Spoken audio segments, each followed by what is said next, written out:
Bismillahirrahmanirrahim. Assalamualaikum warahmatullahi wabarakatuh.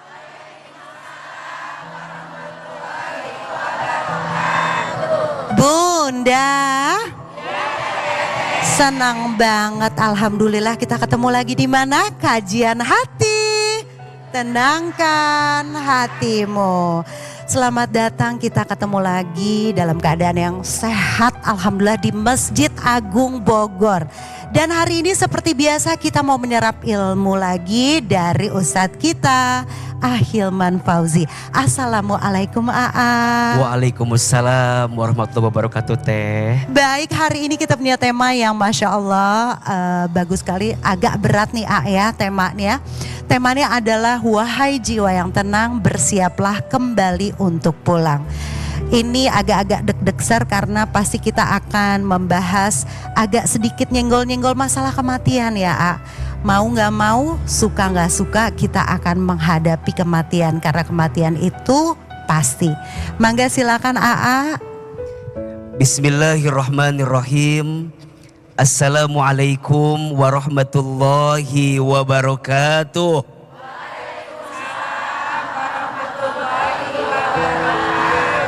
Bunda, satu hal yang pasti kita akan temui adalah kematian. Kematian itu kepastian. Mau tidak mau, suka tidak suka, pasti kita akan bertemu dengan yang namanya kematian. Kata Nabi, siapa orang yang paling cerdas dalam hidupnya? Ternyata orang yang paling cerdas adalah orang yang paling banyak mengingat kematian dan mempersiapkan bekal untuk bertemu dengan kematian itu. Orang beriman itu tidak takut mati. Orang beriman tidak cari mati. Tapi orang beriman menyiapkan bekal terbaik untuk bertemu dengan kematiannya. Kenapa? Karena orang beriman percaya kullu nafsin dha'iqatul maut.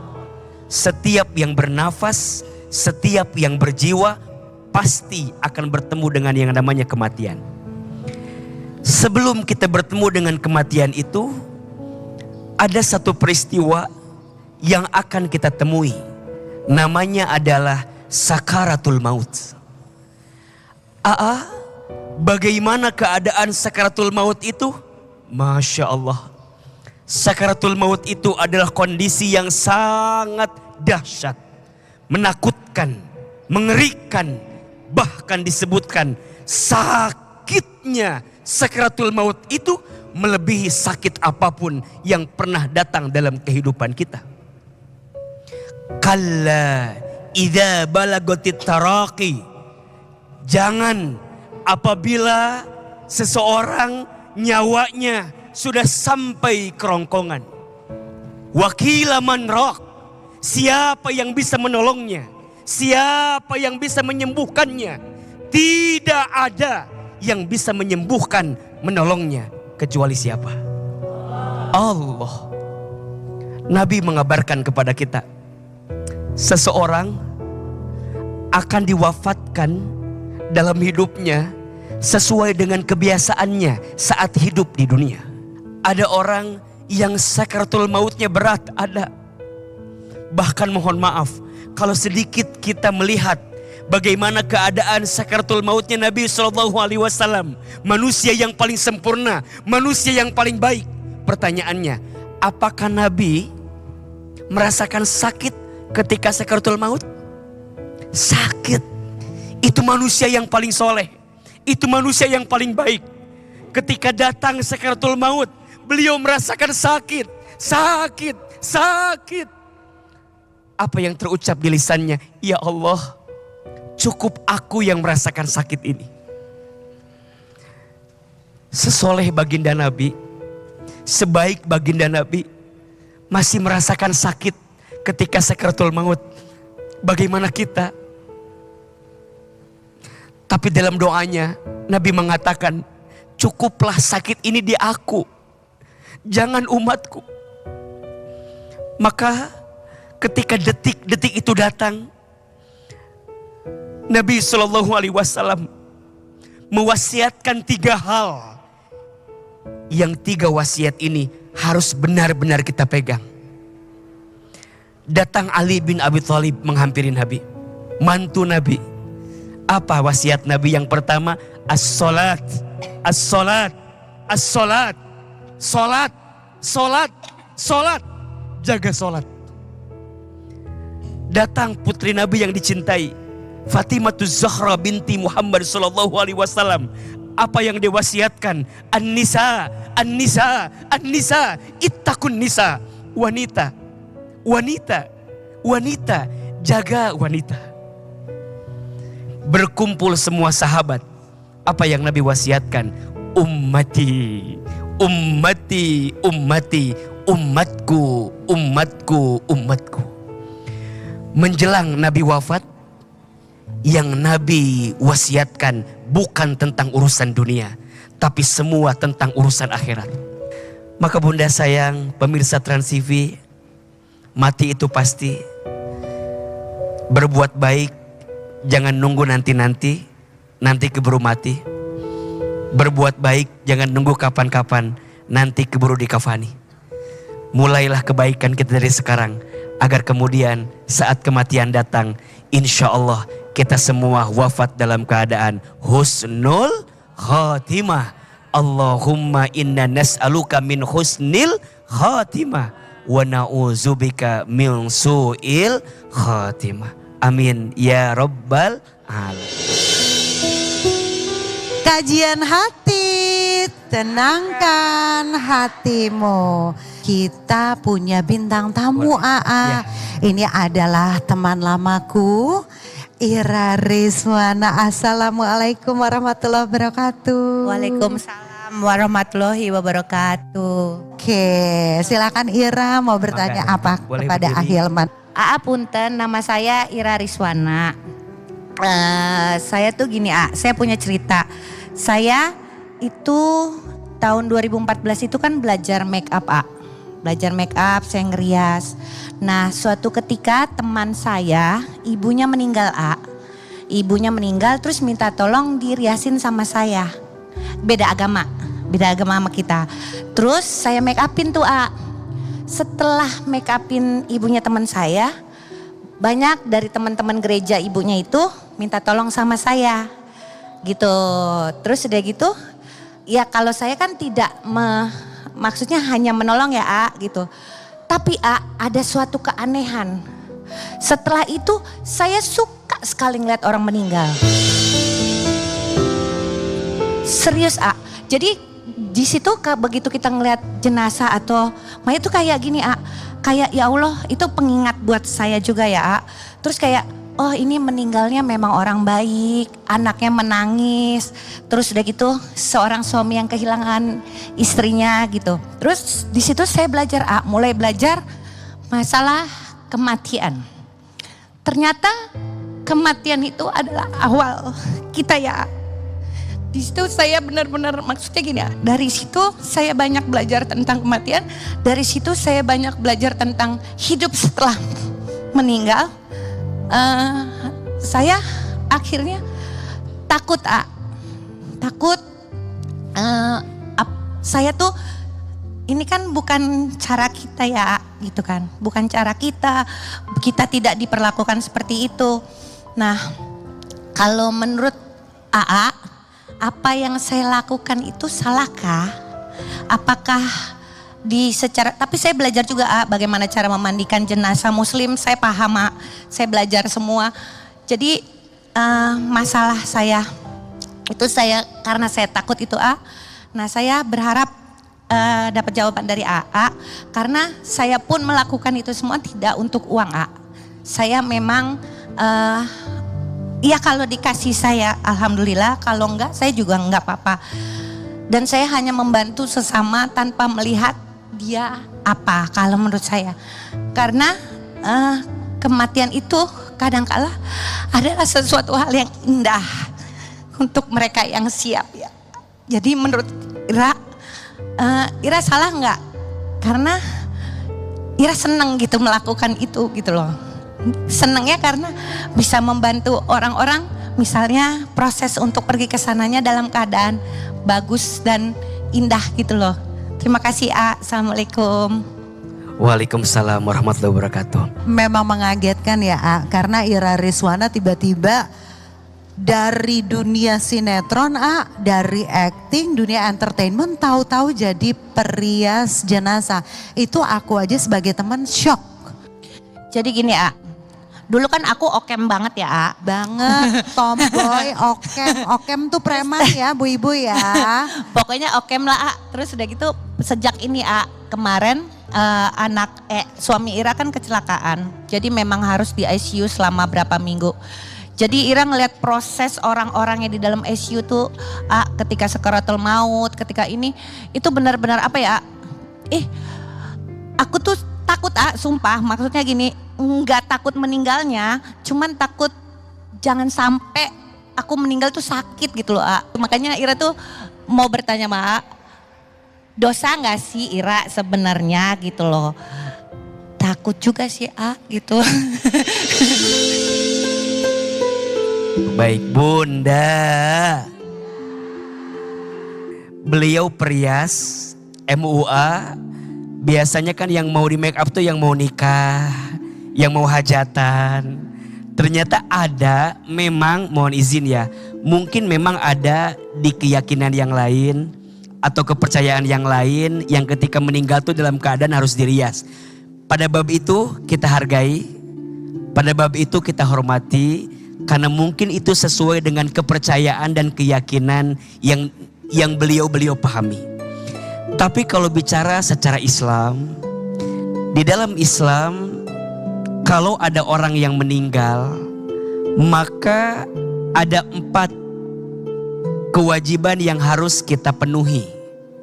1, memandikannya. 2, mengkafaninya. 3, menyolatkannya. 4, menguburkannya. 1, memandikan. Dan ketika memandikan ini ada tahapannya, ada prosesnya. Termasuk salah satunya memandikan itu untuk membersihkan semua kotoran yang ada dalam dirinya.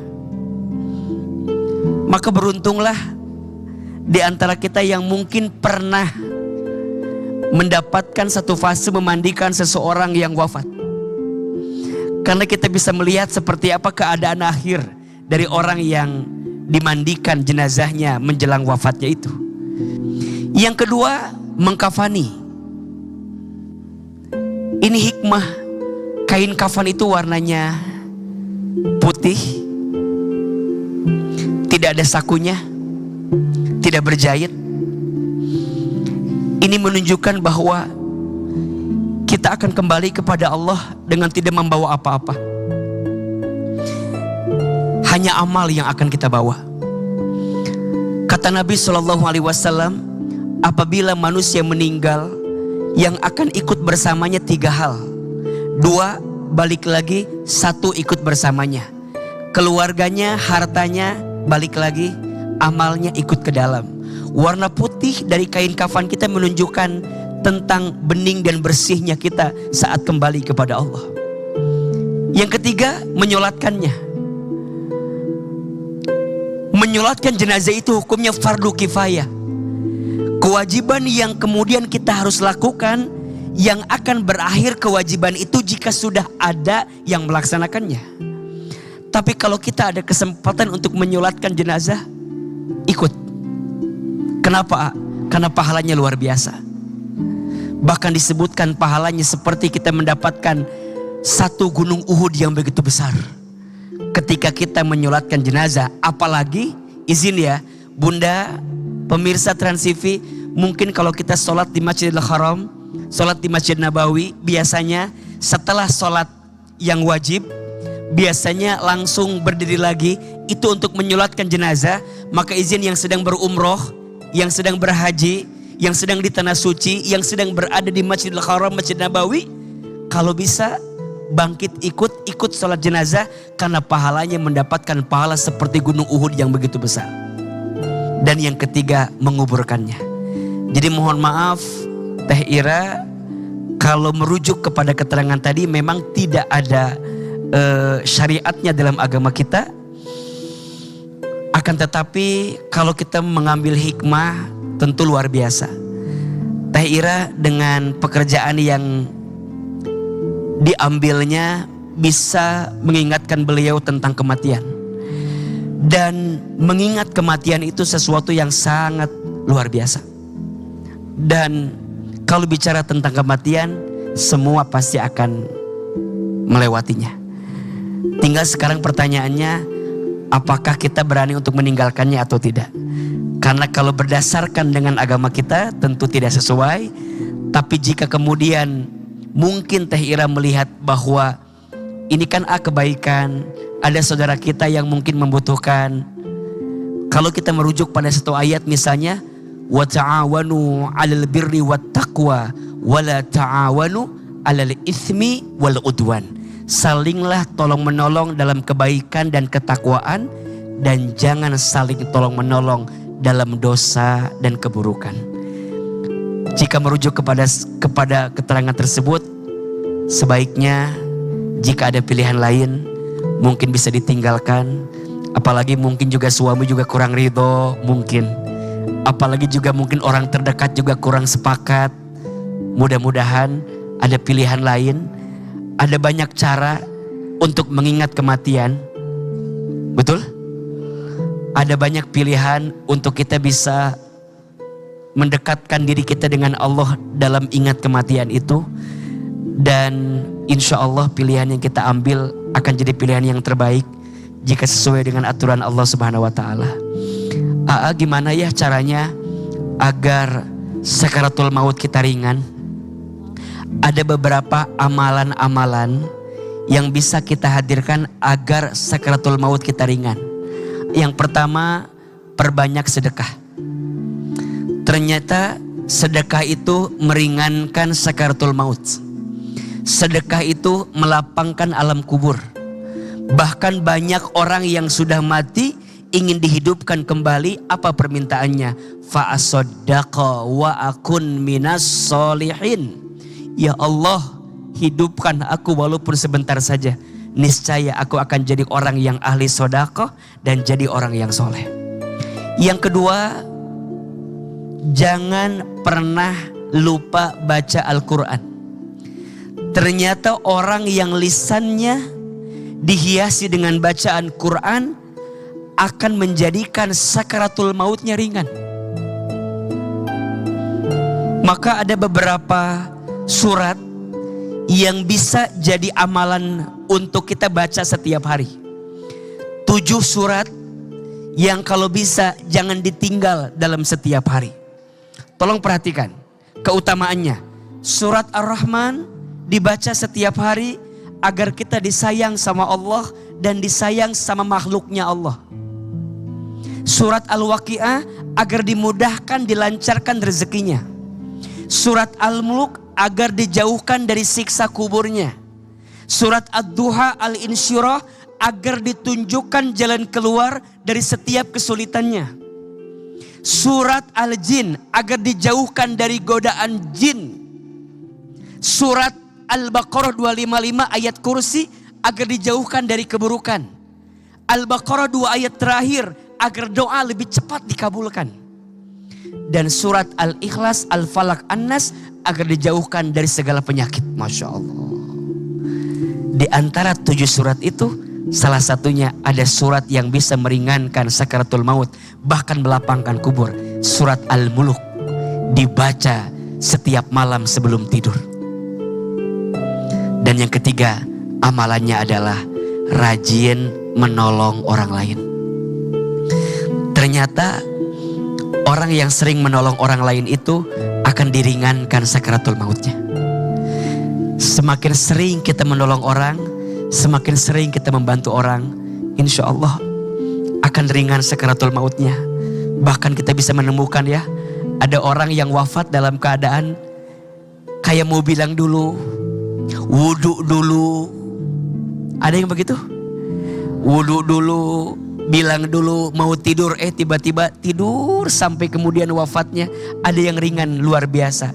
Boleh jadi salah satunya karena dia mengamalkan 3 amalan tadi. Insya Allah kita wafat dalam keadaan terbaik, di waktu yang terbaik, di tempat yang terbaik, dengan cara yang terbaik. Amin ya Rabbal Alamin. Berat sih, cuman kan suamiku juga kerja ya, maksudnya di dalam proses itu kan aku bahasanya ya pada akhirnya sih bohong sih ya gitu loh. Bohong itu sebenarnya yang bikin berat, bukan pekerjaannya yang berat, tapi kebohongan itu yang bikin berat gitu. Gini loh, kadang-kadang melihat proses seseorang ketika ditinggalkan itu ternyata ada hal-hal indah yang bisa didapat dari situ, dan juga tahu tulusnya seseorang gitu ketika kita memang sudah nggak ada gitu.